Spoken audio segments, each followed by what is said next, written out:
dan Bu Esther Louis untuk menyampaikan paparan tentang konseling dalam kehidupan berkeluarga.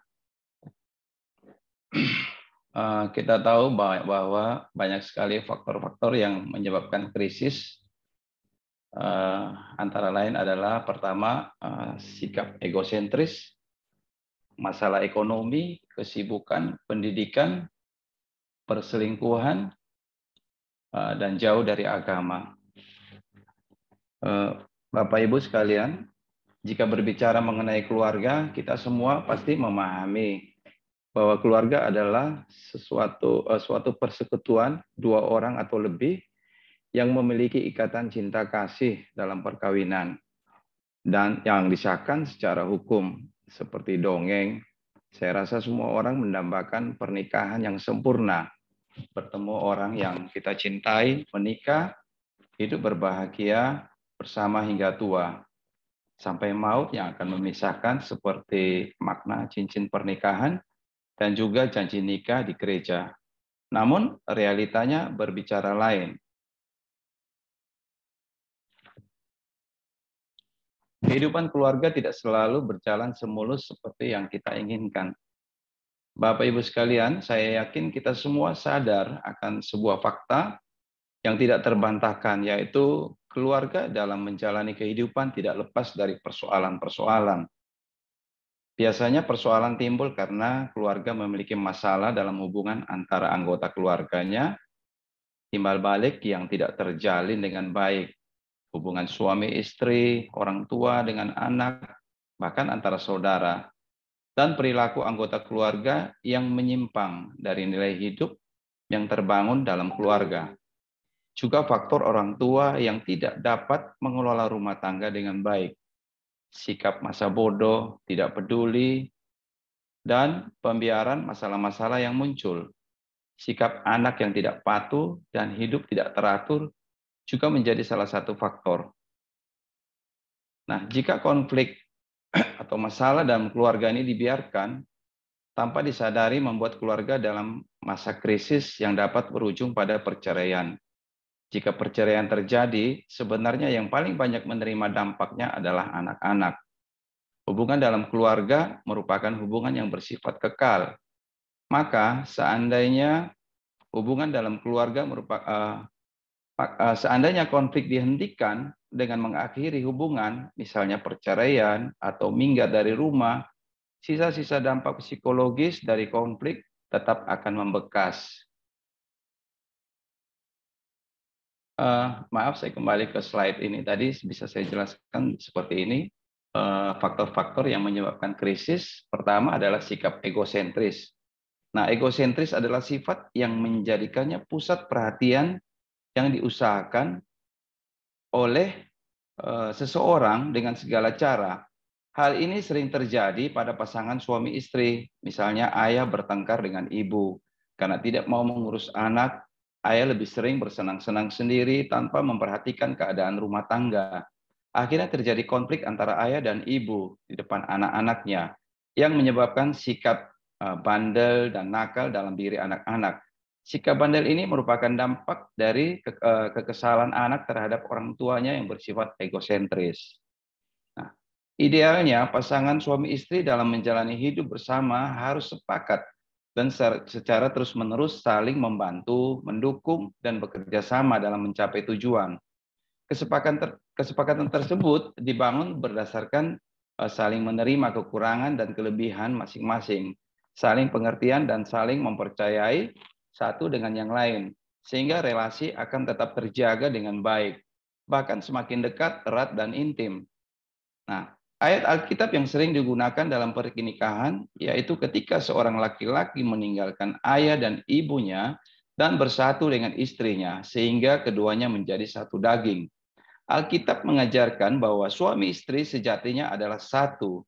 Jadi, sikap egois itu sudah seharusnya untuk diatasi, karena suami istri bukan lagi dua, tapi satu. Dan itulah yang dijanjikan pasangan suami istri di altar gereja. Dengan mengingat janji kita satu dengan lainnya di hadapan Tuhan, maka untuk membuat kita dapat menurunkan sikap ego, kita dapat menjaga relasi. Kemudian masalah pendidikan yang kedua, jika pasangan suami istri memiliki kualitas pendidikan yang baik, maka mereka dapat mengatasi dan siap menghadapi dalam masalah yang terjadi dalam rumah tangga. Namun sebaliknya, apabila kualitas pendidikan kurang baik pada suami istri ataupun keduanya, maka akan sering terjadi saling menyalahkan apabila terjadi masalah dalam rumah tangga. Hal ini dapat menyebabkan pertengkaran antara suami istri. Nah, supaya menjaga kehangatan hubungan tetap baik dan menjauhkan kemungkinan-kemungkinan terjadinya keretakan dalam keluarga, suami istri dan anak-anak memperlengkapi diri dengan cara pandang yang sama dan terintegrasi tentang segala sesuatu. Relasi yang baik ini menghasilkan dimensi kehangatan, kenyamanan, keamanan, kepercayaan, dan respon positif dalam situasi dan kondisi apapun. Hal ini juga dikatakan dalam Alkitab, yaitu bahwa ketika Tuhan menciptakan Hawa bagi Adam, Ia menciptakan penolong yang sepadan dengannya. Jika memang ada perbedaan di antara kedua pasangan yang lebih tinggi, harus memposisikan diri ke bawah agar bisa seimbang, lalu belajar bersama-sama dengan pasangan untuk naik ke posisi yang lebih tinggi. Yang berikutnya adalah masalah ekonomi. Nah, ada dua jenis penyebab masalah ekonomi ini, yaitu kemiskinan dan gaya hidup. Kemiskinan jelas berdampak terhadap kehidupan keluarga. Jika keadaan emosional suami istri tidak dapat menghadapi dan memecahkan masalah, maka akan timbul pertengkaran. Contoh, istri banyak menuntut hal-hal yang di luar makan minum, padahal pendapatan suami tidak seberapa. Perbedaan gaya hidup antara suami istri akan menimbulkan konflik. Contoh, walaupun kondisi ekonomi keluarga sudah mapan, tetapi apabila suami bergaya hidup sederhana dan gaya hidup istri lebih cenderung bersifat hedonisme atau sebaliknya, maka akan menyebabkan pertengkaran. Yang berikut adalah masalah kesibukan. Nah, kesibukan adalah satu kata yang melekat pada masyarakat modern di daerah perkotaan. Kesibukan ini berfokus pada pencarian materi, yaitu harta dan uang. Sering terjadi apabila prinsip hidup seseorang telah berubah menjadi sibuk mengejar harta maupun jawaban, maka tanggung jawabnya dalam mengurus keluarga akan berkurang. Jika pada kenyataannya seseorang tersebut gagal dalam mencapai kekayaan atau mendapatkan harta sebanyak-banyaknya, maka akan menyebabkan frustasi. Hal tersebut juga dapat berpengaruh kepada hubungan terhadap anggota keluarganya. Kuncinya adalah komunikasi. Komunikasi adalah hal yang paling penting dalam sebuah hubungan. Nah, contoh kenapa kita disuruh berdoa. Nah, masalah berikutnya adalah masalah perselingkuhan. Nah, hubungan suami istri yang sudah kehilangan cinta dan kasih, tekanan pihak ketiga seperti mertua maupun anggota keluarga lain dalam hal ekonomi, dan adanya kesibukan masing-masing yang menyebabkan kurangnya hubungan biologis maupun psikologis, sering menjadi penyebab utama perselingkuhan. Banyak orang terjebak dalam pandangan umum tentang tujuan pernikahan. Sudah menjadi pendapat semua orang bahwa tujuan pernikahan adalah supaya hidup menjadi lebih bahagia.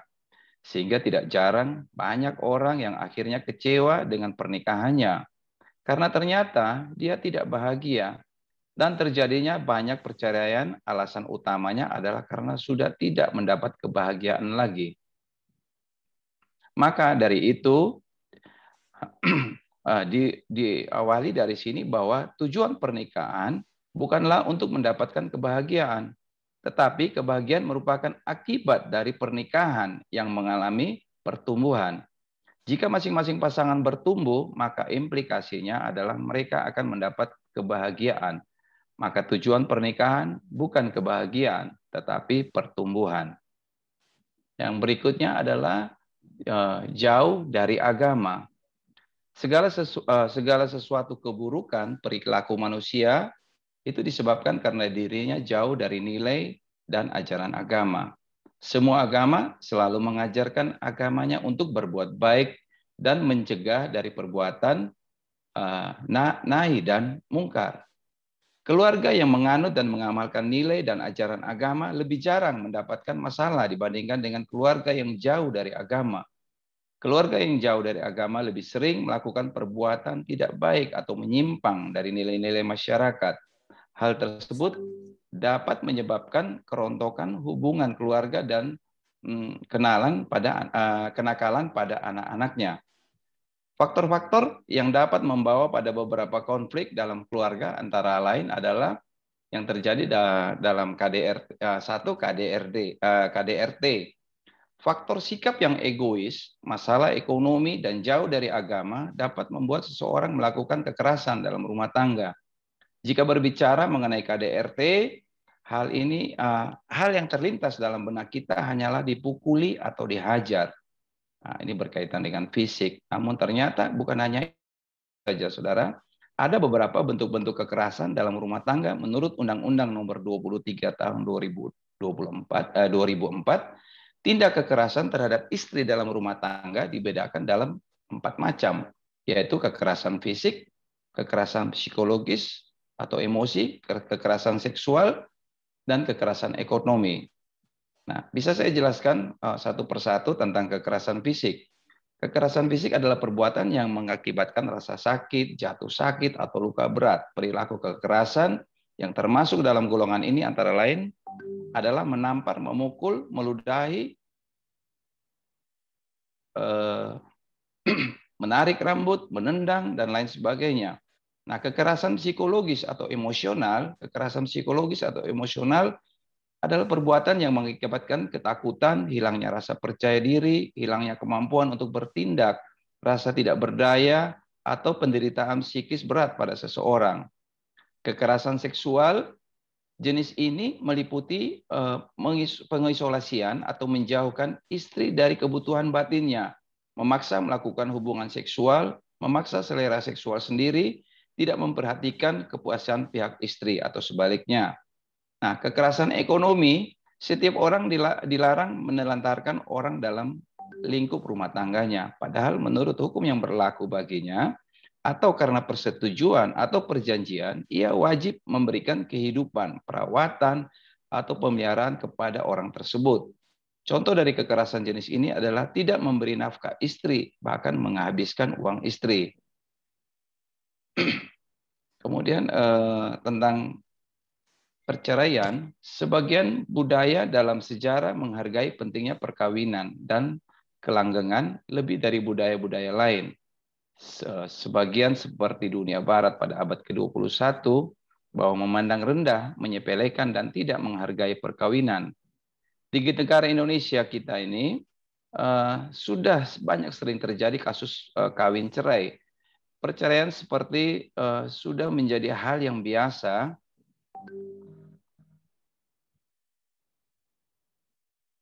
sudah menjadi hal yang biasa. Seperti ketika kita menonton infotainment atau membaca koran, kita bisa membaca atau melihat di kalangan selebriti dengan mudahnya mereka berganti-ganti pasangan, menikah lagi dengan orang lain, menurut mereka adalah pasangan yang cocok, dan akhir ini kasus kawin cerai seperti konsumsi publik yang layak untuk diperbincangkan.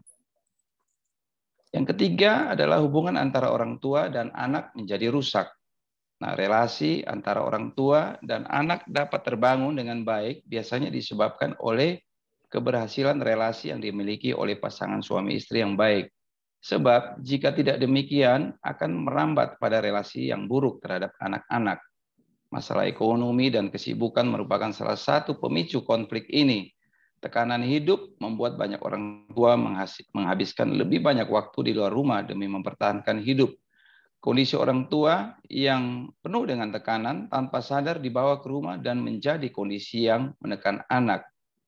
Nah, sebuah siklus kehidupan yang akhirnya membudaya di tengah masyarakat modern ini dan sepertinya sudah diterima sebagai realita kehidupan yang tidak terhindarkan. Sampai akhirnya banyak dijumpai relasi anak yang buruk berbagai macam bentuk. Nah, kita pernah mendengar kekerasan orang tua terhadap anak bahkan sampai menimbulkan kematian. kita juga mendengar tentang kekerasan anak terhadap orang tua dengan berbagai alasan. Ketika setiap anggota keluarga memiliki masalah pribadi yang belum terselesaikan, biasanya akan merembet ke anggota keluarga lainnya. Nah, sehingga konflik demi konflik datang silih berganti. Contoh seperti gambar di layar tadi, di mana ketika kita marah karena sesuatu lalu menyalahkan orang lain atas apa yang telah terjadi, meskipun sebenarnya itu bukan kesalahan mereka. Poin berikut yang dapat kita lihat di slide di sini adalah tentang pernikahan dini.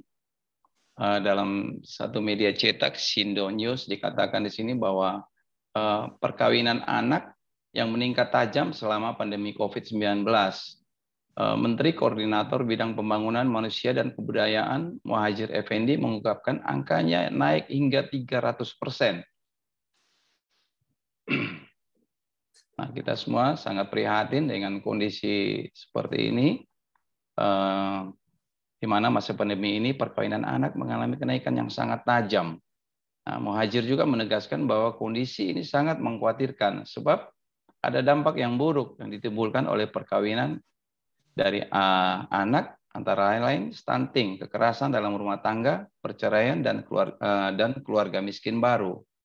Nah, di dalam media cetak detik.com juga dikatakan bahwa beberapa faktor di sini dikatakan bahwa Indonesia berada di posisi ke-7 kasus pernikahan anak di dunia.